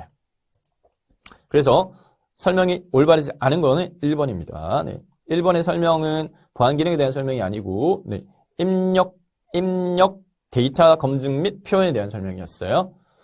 두 번째 맞는 것도 한번 저희가 다시 네, 되짚어 보도록 하겠습니다. 에러 처리라고 하는 부분은 소프트웨어 실행 중에 발생할 수 있는 오류들을 사전에 정의하여 예방하는 것이야. 그리고 캡슐화라고 하는 부분은 데이터와 함수를 하나의 객체로 묶어 코딩하는 것을 의미해. 그리고 시간 및 상태는 동시 또는 그의 동시 수행을 지원하는 병렬 시스템에서 시간 및 상태를 부적절하게 관리하여 발생할 수 있는 보안 약점을 뜻한다. 맞는 보기고 틀린 건 1번. 자, API에 대해 살펴보도록 하겠습니다. 네, API는 애플리케이션 프로그래밍 인터페이스의 약어입니다. 있는 그대로요. 애플리케이션은 응용 프로그램입니다. 애플리케이션, 응용 프로그램을 프로그래밍 할 때 이용할 수 있는 인터페이스, 접촉점 역할의 서비스다. 자, 내용 봅니다. API는 응용 프로그램을 개발할 때 운영체제나 프로그램 언어 등에 있는 라이브러리를 이용할 수 있도록 규칙 등을 정해놓은 인터페이스를 뜻한다. API는 프로그램 언어에서 특정한 작업을 수행하기 위해 사용하거나 운영체제의 파일 제어나 화장 처리, 문자 제어 등의 기능을 활용할 수도 있다. API를 개발할 때요, 네, 개발에 필요한 여러 도구들을 제공하기 때문에 이를 이용하면요, 네, 원하는 기능을 쉽고 효율적으로 구현이 가능하다. 자, 포털 사이트 같은 경우에 네이버 같은 경우 네이버 지도, 나도 네이버 지도처럼 그러한 것들을 서비스하고 싶은데 그러면 네이버 지도처럼 데이터를 일일이 그걸 갖춰야 되느냐? 네이버에서 우리 네이버 지도 갖춰놓은 거 다른 웹사이트에서도 이용할 수 있게끔 API 우리 제공합니다. 네, 네이버 지도 API 그거를 사용하는 매뉴얼을 공개를 하거든요. 그게 맞춰가지고요. 네, 따로 구현하지 않고 다른 홈페이지에서도 네이버 지도 또는 구글 맵 이런 것들 네, 이용할 수 있도록 API 서비스 합니다. API 종류는 윈도우 API나 단일 유닉스 규격, 네, SUS는 싱글 유닉스 스페시피케이션의 약어입니다. 그리고 자바 API, 웹 API 등이 있고요. 누구나 쉽게 사용할 수 있도록 공개되어진 API를 오픈 API라고 합니다. 자, API의 종류 4가지 조금만 더 구체적으로 살펴보면 윈도우즈 API는 네, 윈도우요. 어디서 만들었어요? 마이크로소프트의 윈도우 운영체제에서 사용하는 API를 뜻하고요. C나 C++ 프로그램에서요, 네, 직접 운영체제와 상호작용할 수 있도록 만들어졌고, 그보다 낮은 수준의 제어는요, 네, NTDLL, 네, DLL 파일은요, Dynamic Link Library 파일이 DLL 파일이에요. 네, 동쪽으로 다이나믹하게 네, 링크 연결되어진 라이브러리 파일. DLL 파일들을 이용할 수 있다. 윈도우 API 서비스는 세부적으로 안 다루겠습니다. 네, 목록으로만 살펴볼게요. 윈도우 API 서비스 종류로서는 기본 서비스나 고급 서비스, 그래픽 장치 인터페이스와 관련되어진 API 서비스, 사용자 인터페이스, 그리고 공통 대화 상자 라이브러리 API 서비스, 그리고 공통 컨트롤 라이브러리, 그리고 윈도우 쉘, 네트워크 서비스, 웹 이러한 것들이 있습니다. 두 번째, 단일 유닉스 규격이다. 네. 단일 유닉스 규격이라는 건 싱글 유닉스 스페시피케이션인데 유닉스 운영체제예요. 컴퓨터 운영체제가 유닉스를 사용하기 위해서 지켜줘야 하는 표준 규격을 총칭한 것을 뜻하고요. 네. 이 단일 유닉스 규격은요, 전기전자 기술자 협회, 네. IEEE라고도 합니다. 네. IEEE와 오픈그룹의 표준화 작업 결과물에 바탕을 두고 있고 오스틴 그룹이 개발 및 유지 관리를 담당한다. 간단하면 정리하겠습니다. 다음, 네. 자바 API입니다. 네. 자바 언어와 관련되어진 해당 부분을 쉽게 이용할 수 있게끔 제공하는 API죠. 네. 자바를 사용하기 쉽게 구현할 수 있도록 한 클래스 라이브러리의 집합이야. 자바 언어를 사용해서요, 네, 사용자의 부담을 최소화하는 반면에 입출력, 화면 구성, 이미지, 네트워크와 같이 복잡하지만 필요한 클래스들을 미리 구현하여 사용자가 쉽게 구현할 수 있도록 지원하는 API 서비스. 웹 API, 웹 애플리케이션 개발했어요. 아까 웹 애플리케이션은 웹사이트 개발이라고 생각하시면 돼요. 네. 웹 프로그래밍을 통해 가지고 만드는 해당 네, 웹사이트. 웹 애플리케이션 개발에서 다른 서비스의 요청을 보내고 응답을 받기 위해 정의된 명세야. 네. 일례로 블로그 API다. 블로그 하는 경우에 보면은 기본적으로는 블로그에 로그인해서 접속한 다음에 블로그 글쓰기에서 글을 써야 되는데 네이버 블로그에서 API 서비스 제공을 해요. 네. 꼭 네이버 블로그에 접속하지 않고 마이크로소프트 워드나 아래 한글에서도 글을 작성한 거를 네, API 등록하는 해당 주소와 그 다음에 API 이용할 수 있는 권한, 누구든지 이용할 수 있게끔 오픈한 것들이 있는가 하면 로그인 절차를 거쳐야지만 이용하는 가능한 블로그 같은 경우에 누가 글 쓰는지 구분이 돼야 되잖아요. 네, 그렇기 때문에 해당 그 아이디하고 비밀번호 설정을 하면 아래 한글에서 글 쓰고 난 다음에 도구의 블로그에 올려 그러면 바로 블로그를 올릴 수 있어요. 네. 즉 블로그 API는 블로그에 접속하지 않고도 워드나 아래 한글에서 글을 작성하여 올릴 수 있도록 지원하는 서비스야. 우체국에서 네, 제공하는 우체국 API나 구글과 네이버 지도 API 등 다양한 API 서비스들이 제공되고 있습니다. 관련되어진 퀴즈 문제 풀어보도록 하겠습니다. 응용 프로그램 개발 시 운영체제 프로그램 언어 등에 있는 라이브러리를 이용할 수 있도록 함으로써 효율적인 소프트웨어 구현을 도와주는 인터페이스는 무엇인가? 응용 프로그램, 애플리케이션, 프로그래밍 할 때, 네, 도와주는 인터페이스. 그래서 애플리케이션 프로그래밍 인터페이스. 네, 1번 API가 정답이죠. 네. 다음, 모의평가 문제 5문제 풀고 정리하겠습니다. 다음 중 소프트웨어 취약점에 대한 설명으로 틀린 것은 소프트웨어 취약점. 이 보기 항목이 제가 지금 설명을 조금 네, 약하게 했던 부분을 제가 문제로 정리를 해드리려고 합니다. 네. 1번 HTTP 헤더 인젝션이다 라고 되어 있는데요. 네, HTTP는 프로토콜 이름입니다. 네. 하이퍼텍스트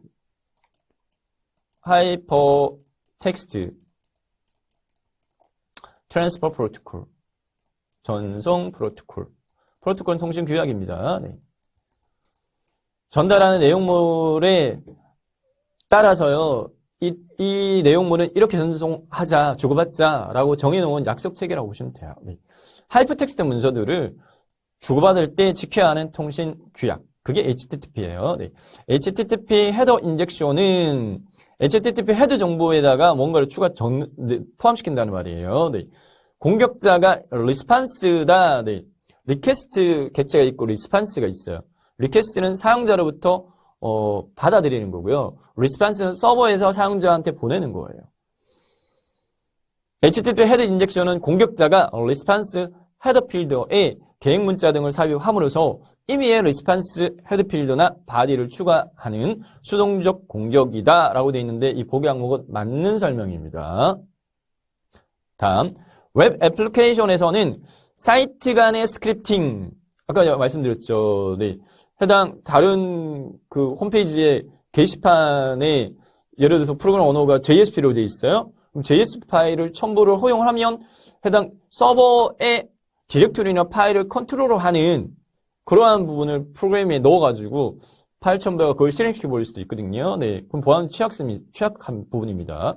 웹 애플리케이션에서의 사이트 간의 스크립팅은 취약성 있는 웹사이트를 방문한 사용자 브라우저에서 부정한 HTML 태그나 자바스크립트를 공격시키는 동작이야 설명이 맞습니다. 세 번째, SQL 삽입이다. 네. SQL 삽입은 SQL문을요, 네, 추가시킨다. 이 말이에요. 유효하지 않은 데이터를 실행을 함으로써 야기되는 소프트웨어 버그의 부당한 사용 공격이다. 라고 되어 있는데, 이 설명 문구는 코드 인젝션에 대한 설명이에요. 코드 인젝션에 대한 설명입니다. SQL 사유는 SQL 사유하는 거예요. 네, 그래서 얘가 틀렸습니다.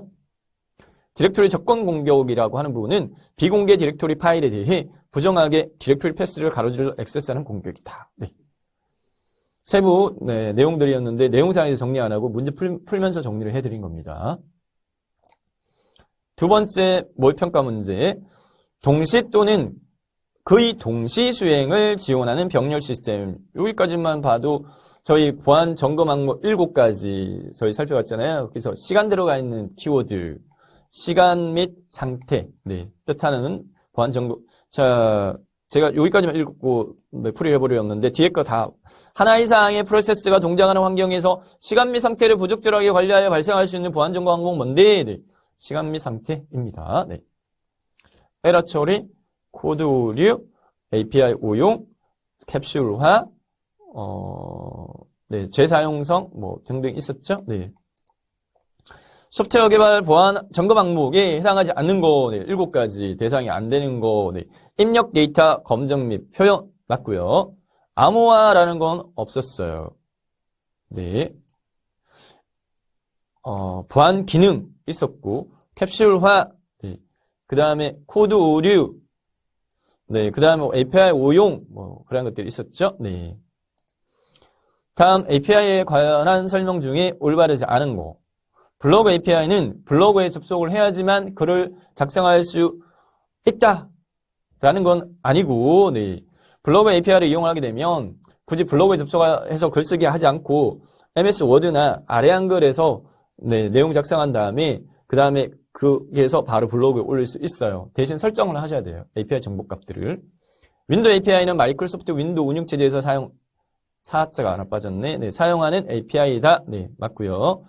자바 API는 자바를 사용하여 쉽게 구현할 수 있도록 한 클래스 라이브러리 집합입니다. 네, 집합이다. 네. 웹 API는 웹 애플리케이션 개발에서 다른 서비스의 요청을 보내고 응답을 받기 위한 정의 영세이다. 맞습니다. 네, 1번 틀렸습니다.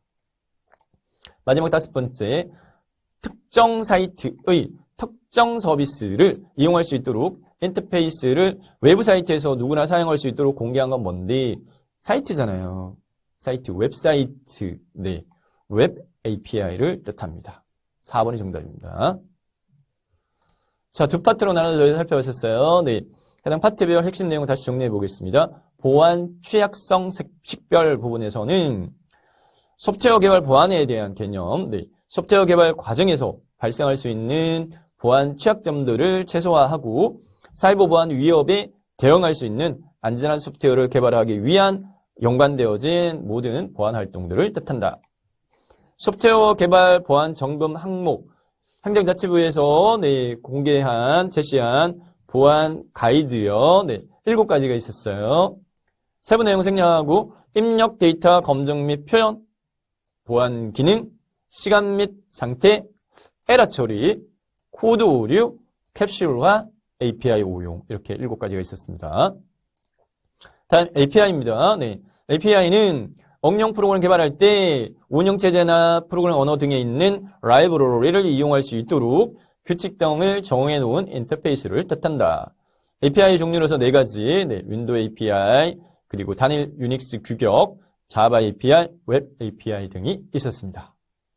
네, 이상으로 서버 프로그램 구현에 대해 살펴봤습니다. 서버 프로그램 구현 4번째 배치 프로그램 구현에 대해 살펴보도록 하겠습니다. 학습 목표인데요. 애플리케이션 설계를 기반으로 프로그램 언어와 도구를 활용하여 배치 프로그램 구현 기술에 부합하는 배치 프로그램을 구현할 수 있다. 두 번째, 목표 시스템을 구성하는 하위 시스템 간의 연동 시 안정적이고 안전하게 동작할 수 있는 배치 프로그램을 구현할 수 있다. 마지막으로 개발되어진 배치 프로그램의 테스트를 수행할 수 있다. 입니다. 다룰 내용은요, 하나밖에 없어요. 네, 배치 프로그램에 대해 살펴보도록 하겠는데, 이 배치 프로그램, 이거 이렇게 정렬 하는 거냐? 그게 아니고, 네, 영어입니다. 네, 배치 프로그램. 배치 프로그램. 영어 단어입니다. 사용자 뜻입니다. 네, 사용자와 상호작용 없이도 1년에 여러 작업들을 작업 단위로 묶어서 정기적으로 반복 수행하거나 정해진 규칙에 따라 일괄 처리하는 것이다. 네. 배치라는 것은 묶어서 처리한다는 말이에요. 한꺼번에 처리한다. 이 말입니다. 네. 자, 내용 살펴보도록 하겠습니다. 배치 프로그램 먼저 개념적으로 배치 프로그램은 개념이 사용자 상호작용 없이 사용자가 굳이 컨트롤 안 하더라도 얘를 자동으로 실행시킨다는 말이에요. 네. 그게 시간이 될 수도 있고 양이 될 수도 있고 네. 사용자의 상호작용 없이 일련의 작업들을 작업 단위로 묶어서 정기적으로 반복 수행하거나 정해진 규칙에 따라서 일괄 처리하는 것을 뜻한다. 배치 프로그램의 필수 요소 5가지. 네. 첫 번째, 대용량 데이터. 많은 양의 데이터를 처리를 묶어서 하는 게 효율적이죠. 네. 조금인 걸 이렇게 처리하면 비효율적이잖아요. 네. 세탁기에 빨래가 한 박스 가득 담겼을 때 세탁기를 돌리지 양말 하나 나왔다고 해서 뚝딱 세탁기 돌리진 않잖아요. 네. 대용량의 데이터를 처리할 수 있어야 함. 두 번째, 자동화입니다. 네. 심각한 오류 상황이 발생했다든지 그런 경우가 아니면 사용자가 개입하지 않고도 동작할 수 있어야 돼. 자동적으로. 자동화. 그리고 경고함. 유효하지 않은 데이터의 경우도 처리를 해서 비정상적으로 동작 중단이 발생하지 않도록 해야 돼. 경고함. 그리고 안정성입니다. 네. 어떤 문제가 생겼는지 그리고 언제 발생했는지 등을 추적할 수 있도록 해야 된다. 마지막으로 성능입니다. 주어진 시간 내에 처리를 완료할 수 있어야 하고 동시에 동작하고 있는 다른 애플리케이션을 방해하지는 않아야 된다. 5가지 배치 프로그램 필수 요소. 다음으로 배치 스케줄러에 대해 살펴보도록 하겠습니다. 네. 개념은요. 배치 스케줄러라고 하는 부분은 일괄 처리, 배치 프로세싱을 주기적으로 발생하거나 반복적으로 발생하는 작업을 지원하는 도구가 배치 스케줄러인데, 즉, 좀 더 구체적으로는 특정 업무를 원하는 시간에 처리할 수 있도록 지원한다라는 특성으로, 다른 이름으로는 잡 스케줄러라고도 합니다. 그리고 주로 사용되어지는 종류로서는요, 배치 스케줄러 종류는 스프링 배치가 있고요, 쿼르츠가 있습니다. 자, 배치 스케줄러 종류 중에 먼저 스프링 배치 살펴보도록 하겠습니다. 네. 스프링 소스 4, 이거 회사 이름이에요. 스프링 소스 4와 액센처 4가요. 두 회사가요. 2007년에 공동으로 개발한 오픈소스 프레임워크이 되겠고요. 네. 스프링 배치의 아키텍처 개념도인데요. 네. 여기에 보면은 티어라고 해가지고 단계가 run 티어, job 티어, application 티어, 그리고 데이터 티어 이렇게 4가지가 있습니다. 네. 그리고 포함되어지는 구성 요소들로서 스케줄러는 잡스크립트를 통해 가지고 리퀘스트 쭉쭉 이런 것들이 있어요. 네. 잡 론처, 그러니까 각 단계별 해당 그 동작적인 부분들 관련해 가지고요. 네. 뒤에 요 내용들이 관련한 컴포넌트들을 정리할 거예요. 네. 우선 단계는 4단계. run 티어, 잡 티어, 애플리케이션 티어, 데이터 티어가 있다. 네. 자, 그겁니다. 스프링 배치의 아키텍처 종류로서 티어, 런 티어는 뭔데? 네. 런 티어는 배치의 실행을 담당하는 부분인데 스프링 배치의 스케줄링 기능을 사용하지 않고 쿼르츠 또는 크론을 이용을 해서 실행을 합니다. 네. 스프링 배치의 스케줄링 기능을 사용하지 않고 쿼르츠 혹은 크론 기능을 이용을 해서 런 시킨다. 그리고 잡 티어는 해야 될 일들이죠. 잡 내에 각 스텝들을 순차적으로 실행시키는 역할을 담당을 하고요. 그리고 애플리케이션 티어는요. 잡을 수행을 하는데 필요로 하는 아이템 리더, 아이템 라이터, 아이템 프로세서 등의 컴포넌트로 구성이 되어지고 파일 혹은 데이터베이스로부터 읽고 쓰는 기능을 수행을 합니다. 마지막 데이터 티어는 데이터베이스나 파일이나 큐 등 물리적 데이터 소스와의 결합이 이루어지는 영역이 되겠습니다. 스프링 배치의 핵심 컴포넌트 10가지인데요. 네. 잡 레파지토리, 얘는 저장하는 거죠. 잡 엑스큐션 관련되어진 메타데이터를 저장하는 기반 컴포넌트가 잡 레파지토리입니다. 그리고 잡 론처는 job execution을 실행입니다. 얘는 실행하는 기반 컴포넌트고요. 네, JP의 약은데요. 네, Java Persistent API입니다. 네, 프레이징 기능을 제공한다. 그리고 job은요, 배치 처리를 의미를 합니다. 네, 배치 처리를 의미하는 애플리케이션 컴포넌트가 job이고요. 스텝은요, 이 job의 각 단계를 의미합니다. 그래서 job은요, 1년에 연속되어진 스텝들로 구성이 되어집니다. 그리고 아이템이라는 용어는요, 네, 아이템 컴포넌트는 데이터 소스로부터 읽거나 데이터 소스로 저장하는 각 레코드들을 아이템이라고 이야기하고요. 그리고 네, 청크, 특정 크기를 갖는 아이템 목록을 네, 청크라고 이야기하고요. 아이템 리더는 읽겠죠. 네, 데이터 소스로부터 아이템을 읽어드리는 컴포넌트. 그리고 아이템 프로세스, 처리한다는 말입니다. 처리기. 네, 아이템 리더로부터 읽어드린 아이템들을 아이템 라이터를 사용을 해서 저장하기 전에 처리하는 컴포넌트가 아이템 프로세서. 라이터는 네, 얘는 라이팅 하는 거니까 네, 기록 저장하는 네, 아이템 청커를 데이터 소스에 저장하는 컴포넌트가 되겠다. 다음 스프링 배치의 핵심 기능 3가지.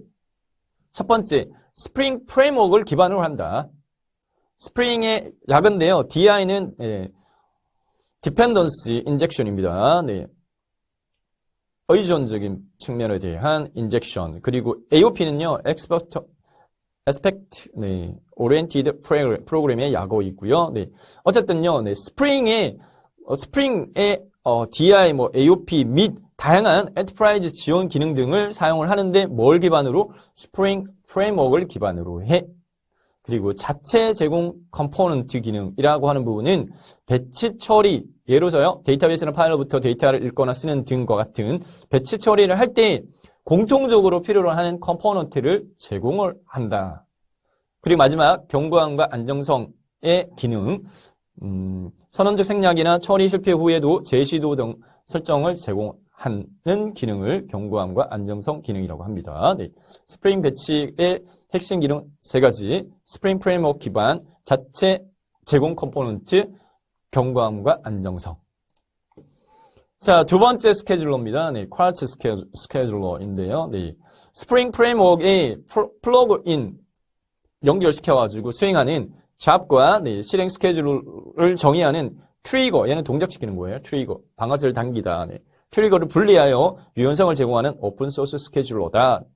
쿼츠 스케줄러의 구성 요소는 4가지. 네, 스케줄러, 쿼츠 실행 환경을 관리하는 핵심 개체, 그리고 잡, 사용자가 수행해야 할 작업을 정의하는 인터페이스로 트리거 개체를 이용해서 스케줄할 수 있다. 그리고 잡 디테일, 네, 작업명과 작업 그룹과 같은 수행할 잡에 대한 상세 정보를 정의하는 개체고, 그리고 트리거 개체는 네, 정의된 잡 개체의 실행 스케줄을 정의하는 개체, 스케줄러에게 잡 수행 시점, 언제 실행을 하는지를 알려주는 개체입니다. 네, 실행적인 부분과 관련성이 있습니다. 쿼츠 스케줄러의 구성요소 4가지, 스케줄러, 잡 디테일, 트리거, 이렇게 4가지가 있습니다. 자, 그 다음에 배치 프로그램 구현인데요. 마지막 내용입니다. 네. 애플리케이션 설계를 기반으로 먼저는요, 배치 프로그램을 확인하고, 그 다음에 구현합니다. 이 확인하는 과정적인 부분으로서는요, 네, 프로그램 관리 대장을 확인하고, 그리고 배치 설계서를 확인합니다. 이 배치 설계서는 프로그램 관리 대장의 아이디와 일치하는 배치 설계를 확인합니다. 그리고 애플리케이션 설계를 기반으로 배치 프로그램을 구현하는데 그 구현 절차는 네 4단계로 순차적으로 살펴보면 배치 프로그램을 구현하기 위한 뭘 작성한다? SQL을 작성을 하고요. 그리고 두 번째, 네, 배치 프로그램 구현을 위한 IO 오브젝트, 입출력입니다. input, output 오브젝트들. 예를 들어서요, 네, DTO, 데이터 트랜스퍼 오브젝트, 줄여가지고 DTO라고 하고요. 네, 그 다음에 value 오브젝트를 줄여서 VU라고 이야기합니다. 네, 가치 오브젝트.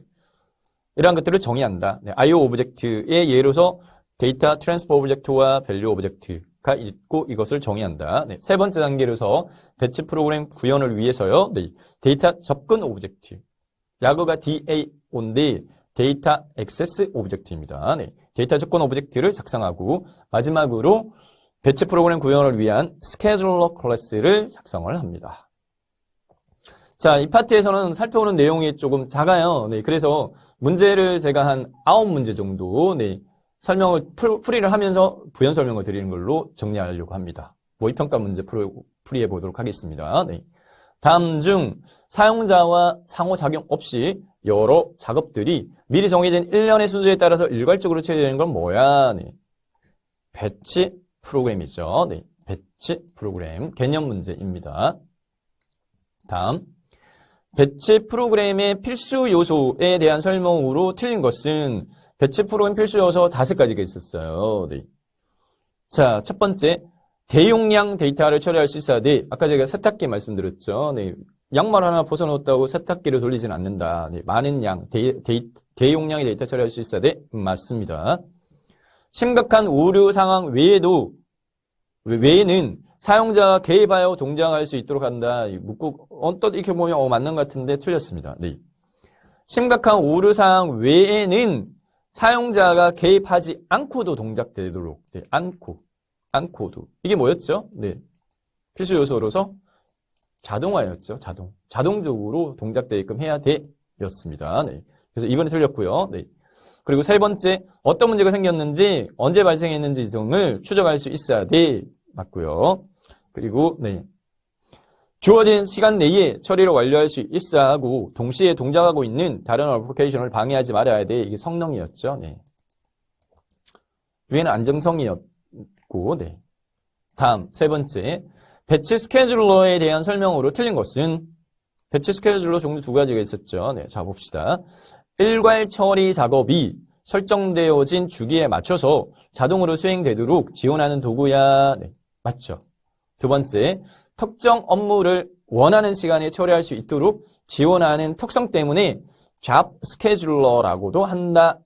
맞습니다. 스프링 배치는 스케줄러, 잡 디테일, 트리거 등의 구성 요소를 갖고 있어. 요게 틀렸습니다. 네. 스케줄러, 잡 디테일, 트리거는 스프링 배치가 아니었고요. 네. 쿼르츠와 관련되어진 부분이었어요. 네. 그래서 여기가 틀렸고, 주로 사용되는 배치 스케줄러의 종류는 스프링 배치와 그리고 쿼르츠가 있다. 다음 네 번째. 다음 중 스프링 배치의 4가지 티어에 해당하지 않는 것은 애플리케이션 티어 맞고요. 네, 데이터 티어 맞고요. 런 티어 맞고요. 인터페이스 티어가 아니고 요거 대신에 잡 티어가 들어가야 돼요. 잡. 이렇게 4가지였습니다. 네. 애플리케이션 티어, 데이터 티어, 런 티어, 잡 티어. 인터페이스 티어가 아닙니다. 5번째. 다음 중 스프링 배치 프로그램에서 주요 비즈니스 로직을 구현하는 컴포넌트는 뭘까? 네. 컴포넌트 종류 10가지 저희가 살펴봤는데, 네. 아이템 리더, 아이템 라이터, 얘는 읽어오는 거고, 얘는 라이팅 저장하는 거고, 아이템 프로세스, 얘가 처리죠. 네, 처리. 즉, 비즈니스 로직을 구현, 이렇게 되어 있기 때문에, 얘 처리하는 거예요. 네. 그래서 정답은 3번이 되겠습니다. 다음 6번째, 스프링 배치의 핵심 기능에 해당하지 않는 것은 스프링 배치의 핵심 기능이 3가지가 있었어요. 네. 스프링 프레임워크를 기반으로 해야 한다. 맞고요. 작업 자동 분할이라는 부분은 없었어요. 네. 자체 제공하는 컴포넌트 맞고요. 견고함과 안정성도 맞습니다. 이 3가지였고요. 네. 작업 자동 분할이라는 게 스프링 배치의 핵심 기능에 해당되지 않습니다.